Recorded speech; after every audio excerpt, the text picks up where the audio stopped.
The thin air at 28,000 feet tasted like rusted metal and fear. Below, the sprawling, icy canvas of Germany stretched into the morning haze. But Captain Jake Riley wasn't looking at the scenery. He was staring at the death trap unfolding directly ahead. The B-17 Flying Fortress Formation, the Iron Serpent, comprised of nearly 300 heavy bombers aimed squarely at the synthetic fuel plants near Leipzig, was already hemorrhaging oil and men. The escort, the mighty P-51 Mustangs of the 354th Fighter Group, were critically low on fuel reserves, having fought the initial wave of twin-engine interceptors an hour earlier over the Dutch border. Now, as they reached the mission's deepest penetration point, the sky erupted in a volcanic display of flak and a swarm of single-engine fighters the intelligence briefer swore shouldn't exist in this concentration. Riley's Mustang, Specter Six, shuddered as a near miss from a 20-millimeter round sheared away a chunk of aluminum near his left aileron. The cockpit filled with the faint, acrid smell of ozone and the terrifying proximity of destruction. The German pilots, clearly fresh from a training base or held in reserve for this exact target, didn't fly in the predictable, probing formations the Mustangs had come to expect. They attacked like coordinated, desperate wolves, focusing on the weakest points, the rear and the vulnerable belly of the low-numbered squadrons. Riley watched, horrified, as Waco Bell, a B-17 in the low box, took a simultaneous triple hit from 3 different FW-190s attacking from the sun. The bomber didn't explode instantly, but it broke, tearing itself apart in a sickening shower of metal and human wreckage that spun downward like leaves caught in an autumn gale. This wasn't just another tough mission. This was a slaughter.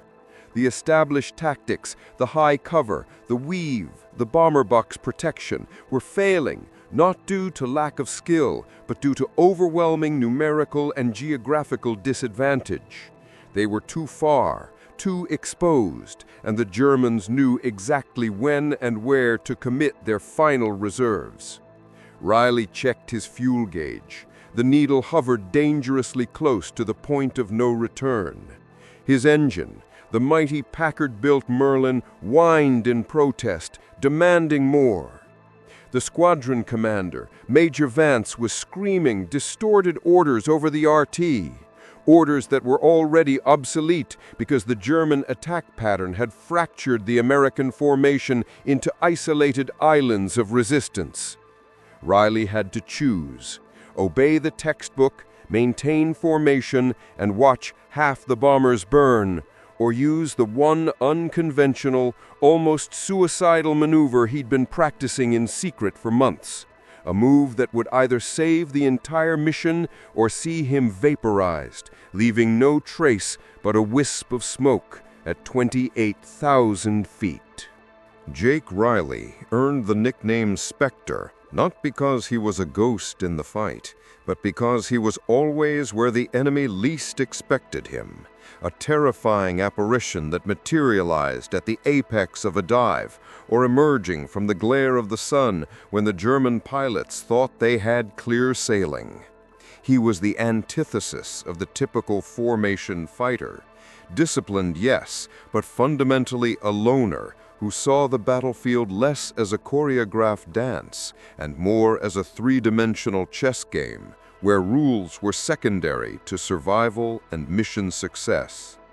His P-51D, designated Specter Six, was subtly customized, the radio equipment streamlined, the gun sights meticulously calibrated for maximum range precision, allowing him to save precious ammunition. Riley knew this fight was lost if they kept trading punches in the conventional way. The threat was personified by the enemy's lead experte, Oberstleutnant Klaus Richter, a man credited with nearly 80 kills, known for his cold, mathematical approach to breaking bomber formations. Richter wasn't flying the usual battered Mi-109. Aerial photos had identified his mount as a pristine, heavily armored FW-190A8, distinguishable by a broad yellow cowling band and a unique vertical stabilizer marking. Richter's squadron, known as the Hammer, was operating with ruthless efficiency, coordinating devastating simultaneous attacks from different vectors that paralyzed the P-51 escort. They weren't engaging the Mustangs directly unless forced.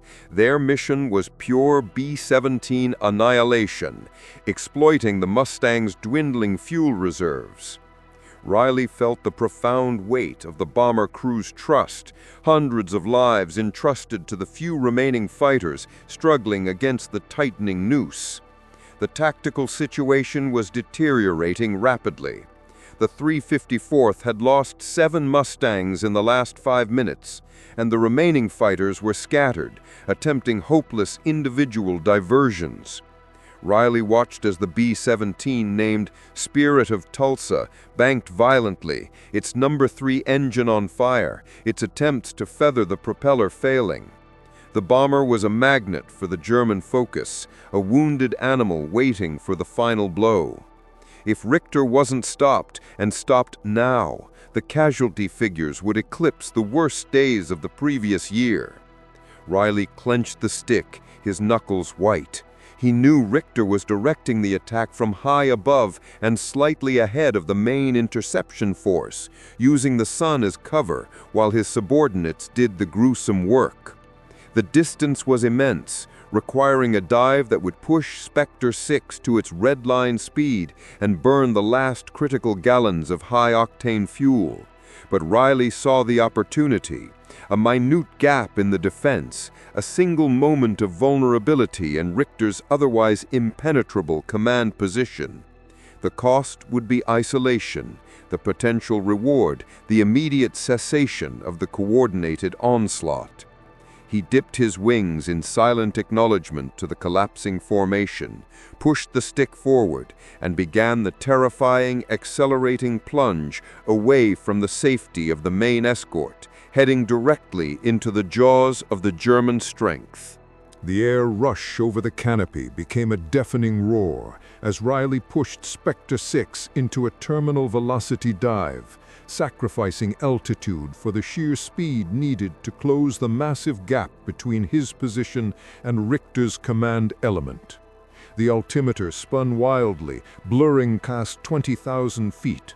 The G-forces pressed him deep into his seat, momentarily graying his vision, but his focus remained surgically fixed on the bright yellow flash of Richter's F-190 several miles away. His unauthorized break from the formation meant he was now a solitary projectile, a massive target inviting the attention of every German within a 10-mile radius.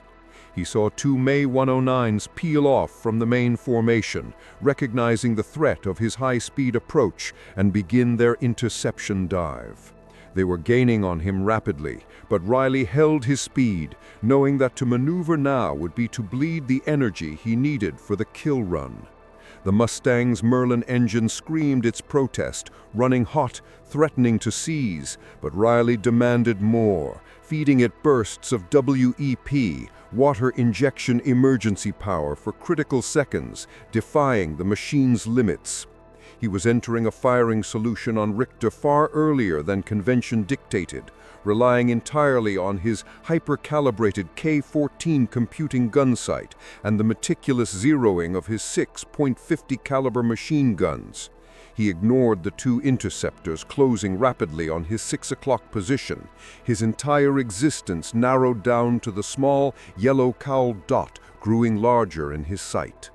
The cold mechanical calculation necessary for this maneuver pushed every emotional consideration to the periphery. Hundreds of lives depended not on a dogfight, but on a single, clean, surgical strike. As he closed to an extreme range of 1,200 yards, a distance where most pilots wouldn't even consider firing, he squeezed the trigger. It was a calculated risk, a long burst to force Richter into evasive action, disrupting his concentration and his coordinated attack vectors. The tracers streamed out, brilliant orange ribbons against the pale sky, falling short but achieving their psychological purpose. Richter reacted instantly, breaking his smooth orbit and descending sharply. This moment of distraction was all the time Riley had purchased. The two May 109s were now close, their cannon rounds stitching the air just feet behind Riley's tail.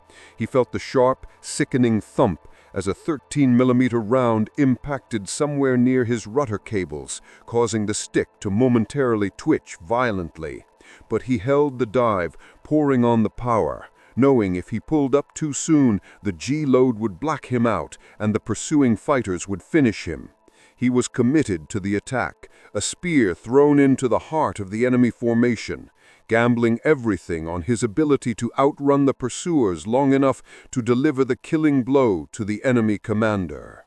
The air battle devolved into a close-quarters knife fight the moment Riley broke the sound barrier, or as close as the P-51 could come, and pulled Specter Six out of the screaming dive just above the critical stall speed, initiating a high G turn to gain angle on the now evading Richter.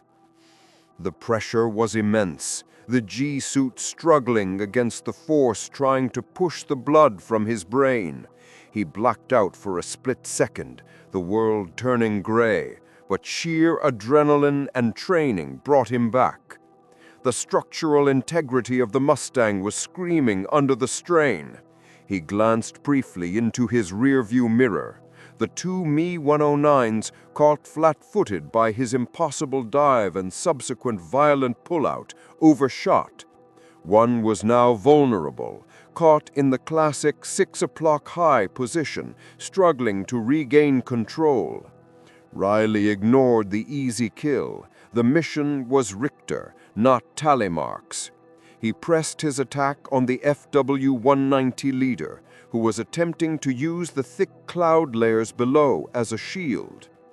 Riley realized Richter was highly disciplined, not just attempting to run, but maneuvering to lead Riley into the concentrated flak layer hovering near the target defenses. Riley countered by executing a steep, vertical maneuver, an Immelman turn variation done at full throttle, using the Mustang's superior high-altitude performance to rise above the FW-190. This move cost him huge amounts of momentum, but provided the vital height advantage. He looked down and saw the sheer scale of the chaos below. The skies were filled with smoke plumes, burning fragments, and the frantic, disorganized defensive fire from the bomber formations that were now genuinely scattered. The loss of cohesion was total. If he failed now, the entire raid would be annihilated before reaching the initial point. His heart hammered against his ribs. The taste of metallic blood was strong in his mouth, a side effect of the extreme G-loads. The two Me 109s from earlier had recovered and were now climbing hard, their cannons flashing angrily. Riley had seconds, perhaps less, before they bracketed him. He put the FW-190 squarely in his reticule, compensated for the enormous speed difference and the target's evasive turns, and squeezed the trigger. This time the burst was calculated. 400 rounds of armor-piercing incendiary focused on the engine block and the pilot's cockpit. The stream of tracers connected, not just hitting the Focke-Wulf, but utterly saturating the center mass. The Focke-Wulf flashed brilliant orange, the wing root separating with a massive shockwave, followed instantly by the entire plane erupting into a fireball that painted the high-altitude air with smoke and flaming debris. Richter, the hammer of Leipzig, was gone. But Riley's immediate problem was the two vengeful Me-109s who had witnessed the destruction of their commander and were now bearing down on the Specter with grim determination. The tactical vacuum created by Richter's sudden, fiery demise was immediate and profound. But the danger to Riley was multiplied tenfold.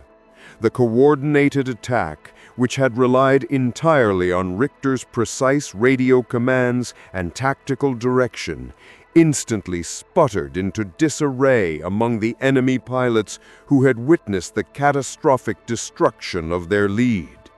However, the two Me-109s attacking Riley were now operating on pure, murderous rage.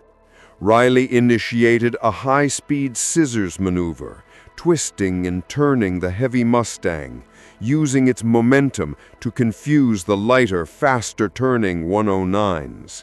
He was out of position relative to the main B-17 formation, far beyond the visual range of Major Vance's command group, fighting a desperate three-way high-altitude duel over enemy territory with less than 30 gallons of fuel remaining, enough for perhaps 10 more minutes of full-throttle combat.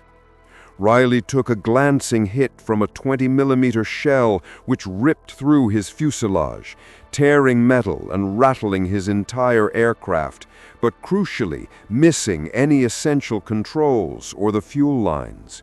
He responded with a short, brutal burst at the nearest 109, catching it momentarily in the transition of a turn. The rounds impacted the engine cowling, causing white smoke to stream instantly. The German pilot, realizing his engine was critically damaged, broke off and dove toward the safety of the lower clouds, leaving Riley momentarily alone with the final Me-109. This last opponent was skilled, sticking close, refusing to give Riley the separation needed for a clean shot. They spiraled down through the flak barrage, a dangerous ballet of life and death, until Riley used a steep power dive combined with an emergency dive flap deployment, a maneuver few Mustang pilots dared, to abruptly slow down, forcing the trailing 109 to overshoot wildly. As the German flashed past, Riley hammered the trigger, his final, full 2-second burst expending the last of his remaining ammunition. The Me-109 disintegrated in a spray of components, its tail section ripping free before it plummeted, spiraling uncontrollably. The sky was silent, save for the labored breathing of Riley and the strained roar of his own engine. He had done it. He had achieved the impossible, disrupting the entire German air command through a single, unsanctioned act of aggression. But now, truly alone, thousands of feet over hostile ground, Riley had to face the consequence of his heroism. His radio was definitely out, mangled by the earlier 13mm hit. He had no fuel, no ammunition, and zero escort.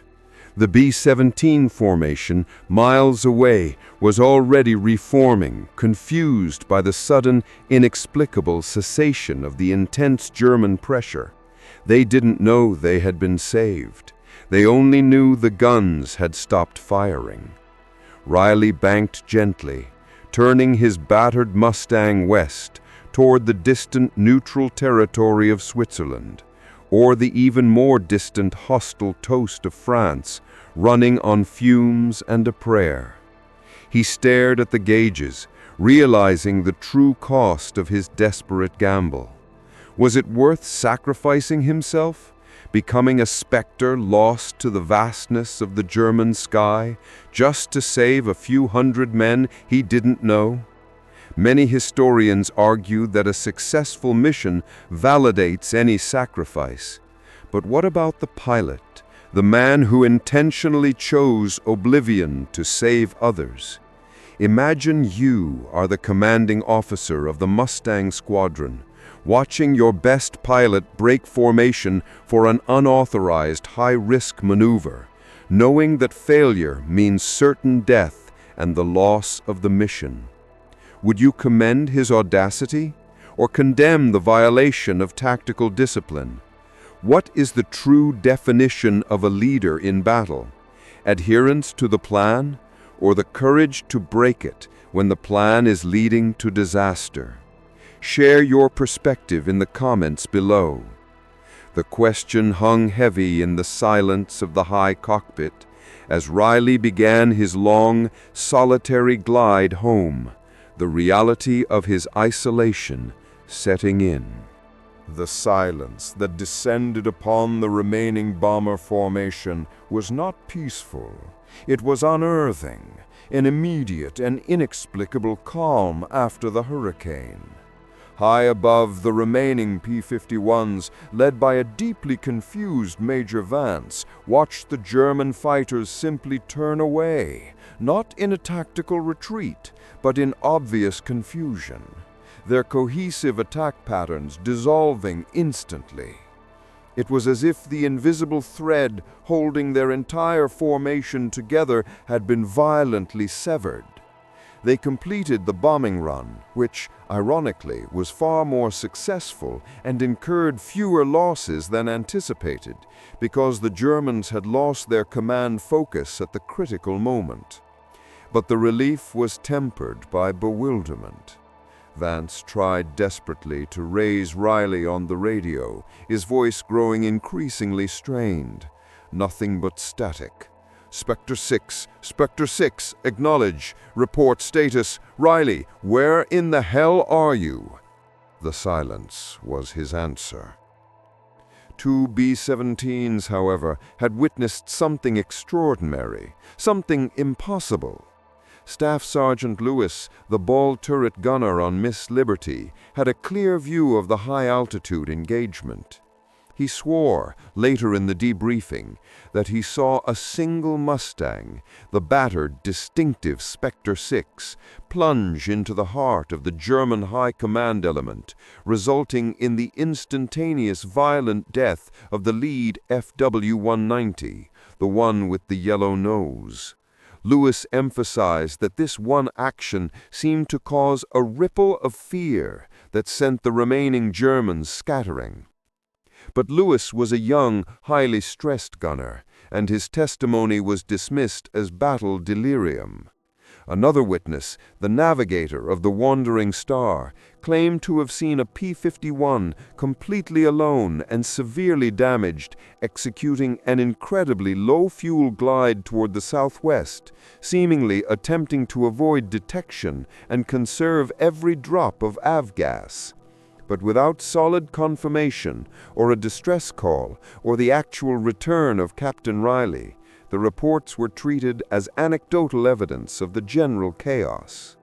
Major Vance, heartbroken by the loss of his most unorthodox and talented pilot, had to formulate the official report. He couldn't mention Riley's unauthorized deviation. It would open a brutal investigation and potentially discredit the success of the mission itself, turning a strategic victory into a disciplinary nightmare. So he fudged the details, attributing the sudden German retreat to severe and unanticipated material losses incurred by the enemy and superior tactical maneuver by the lead escort elements. Riley's name was listed simply MIA, presumed KIA. The sacrifice was already beginning to be erased, classified not by malice, but by the overwhelming bureaucratic need to maintain a coherent, positive narrative of victory. The suppression of Riley's true actions was not a conspiracy of silence, but rather the natural, tragic consequence of operational necessity.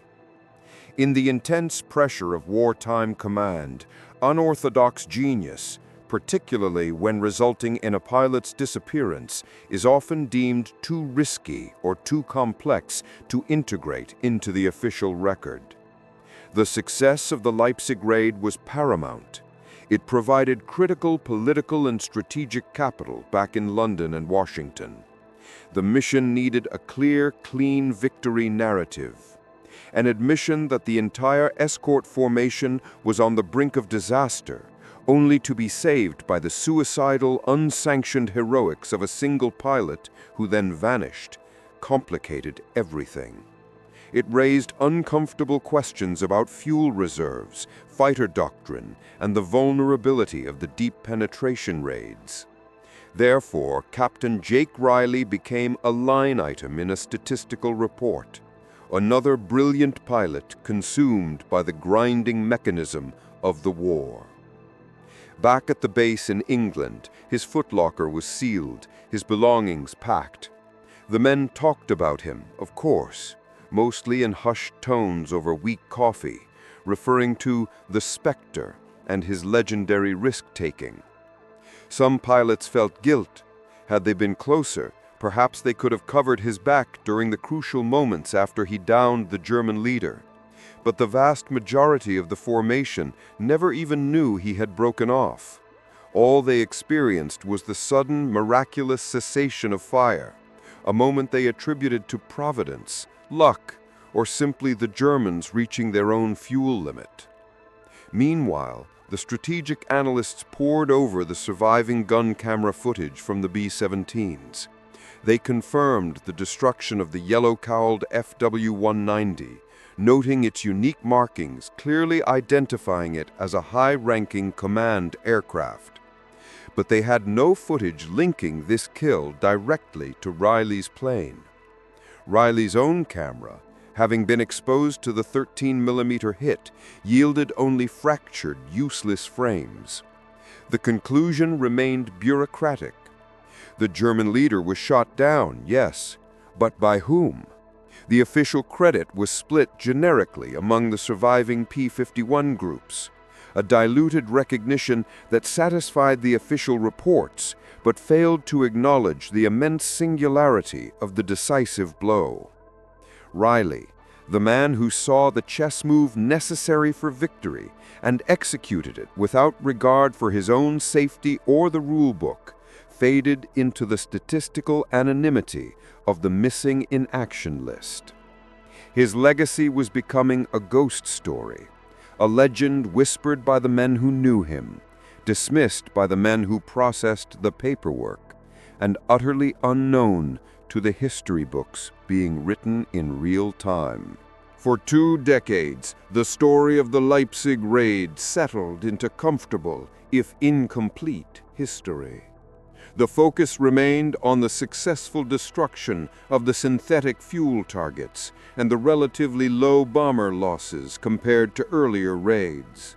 Riley was a footnote, a name on a memorial wall. However, the truth had a nagging persistence, specifically lodged in the memory of Staff Sergeant Lewis, the former ball turret gunner on Miss Liberty. Lewis, now a quiet pharmacist in Iowa, suffered from chronic nightmares, always featuring the chaotic, high-altitude ballet of that crucial moment. He remembered the specific, desperate angle of the diving Mustang, the precise, short burst that resulted in the fiery destruction of the German ace. Lewis had obsessively kept his combat logbook, a highly irregular, detailed personal record he had maintained against regulations. Tucked inside the leather-bound book were 2 tiny, slightly blurry photographs he had taken with a small, unauthorized camera he kept in the turret for morale snapshots. One photo, snapped moments after the explosion, captured a P-51 streaking away from the center of the German formation.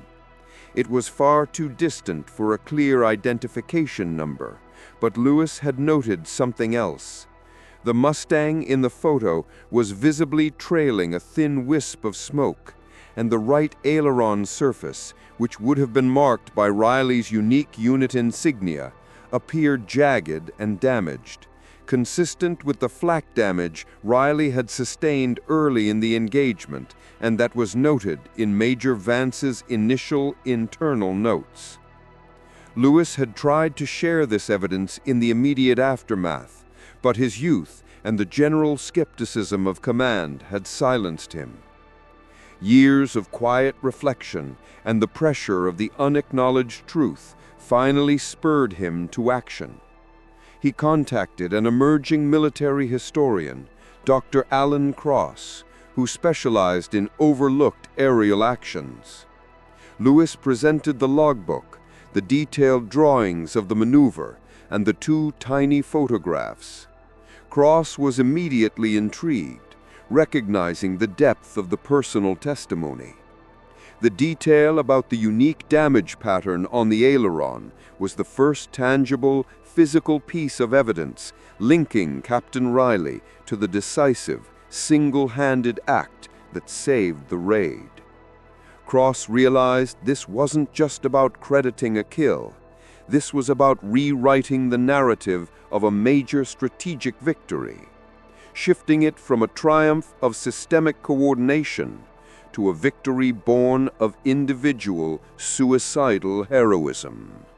Dr. Cross initiated a slow, painstaking investigation, cross-referencing Lewis's log entries with every surviving operational record and maintenance report from the 354th Fighter Group in late 1944. He discovered a heavily redacted internal memo regarding a critical control surface repair performed on P-51D, serial number 4478351, which was Riley's Specter Six just before the Leipzig raid, detailing a minor but unusual modification to the trim tab controls, a modification that Lewis, in his detailed log, specifically mentioned witnessing on Riley's aircraft during an earlier mission. This level of technical specificity solidified Lewis's account, moving it from anecdotal recollection to verifiable technical evidence. Cross also tracked down the surviving radio operator from the Wandering Star, the bomber crewman who claimed to see the gliding Mustang. Now elderly, the former operator vividly recalled the pilot's desperate low-altitude maneuvering and provided a precise geographical coordinate where he last saw the aircraft, information he had noted on a chart in case the pilot managed to crash land near friendly lines. Using these coordinates, Cross partnered with a team of German aviation archaeologists. They scoured the specific sector near the Franco-German border, a region rarely searched due to its complexity and heavy post-war demining operations. Months turned into years of meticulous grid searches. The breakthrough came not in the form of a major wreckage, but a small, almost insignificant cluster of aluminum fragments embedded deep within a remote forested area in the Saar region, just a few miles west of the coordinates provided by the bomber navigator. The fragments were analyzed. They were undeniably from a P-51, and one piece, a segment of the fuselage skin, bore a partial fated stencil number that, when reconstructed, matched the serial number 4478351. The impact site suggested an incredibly violent, high-speed controlled crash, indicating the pilot had managed to glide the aircraft a tremendous distance, avoiding the flak zones, only to run out of momentum at the last possible moment, likely attempting a belly landing in the deep woods. The fact that the wreckage was so minimal and deep within enemy territory explained why Riley was never captured, confirmed dead, or found.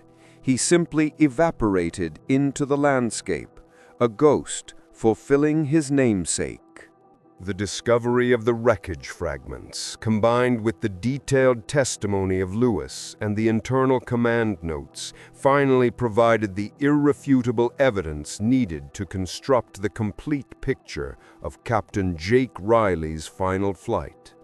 He hadn't just made a daring kill, he had performed a precise, calculated self-sacrifice. He deliberately diverted from the main formation, burned his last gallons of fuel, achieving the critical interception, and then flew his damaged, empty plane hundreds of miles on pure glide power, never issuing a distress signal because he knew his isolated position might compromise the location of the retreating bomber stream if the Germans intercepted the transmission. He died alone, silently, miles from anyone who could offer aid, but his tactical action saved the lives of hundreds of bomber crewmen and ensured the strategic success of one of the most crucial deep penetration missions of 1944. Dr. Cross compiled his findings into a comprehensive historical analysis, presenting the full dossier to the Department of the Air Force's Historical Research Agency. The agency spent nearly a year reviewing the evidence, comparing the recovered fragments, the damage reports, and the revised combat narratives.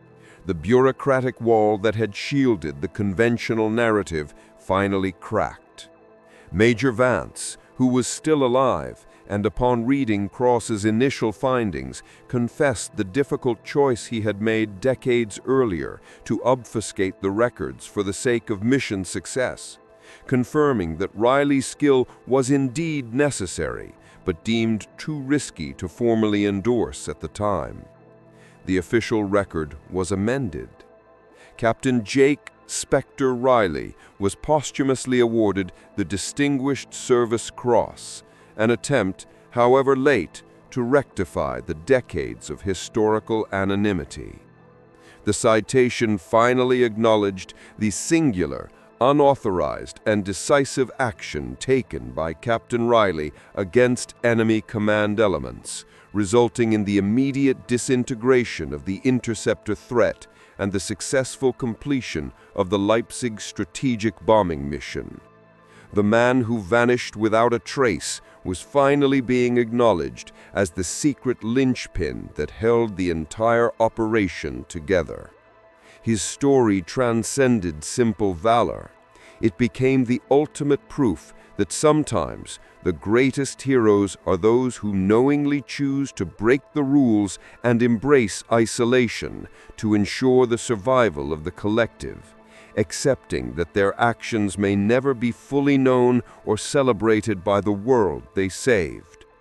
The quiet heroism of the Spectre emerged, stark and profound, from the shadows of forgotten wartime history.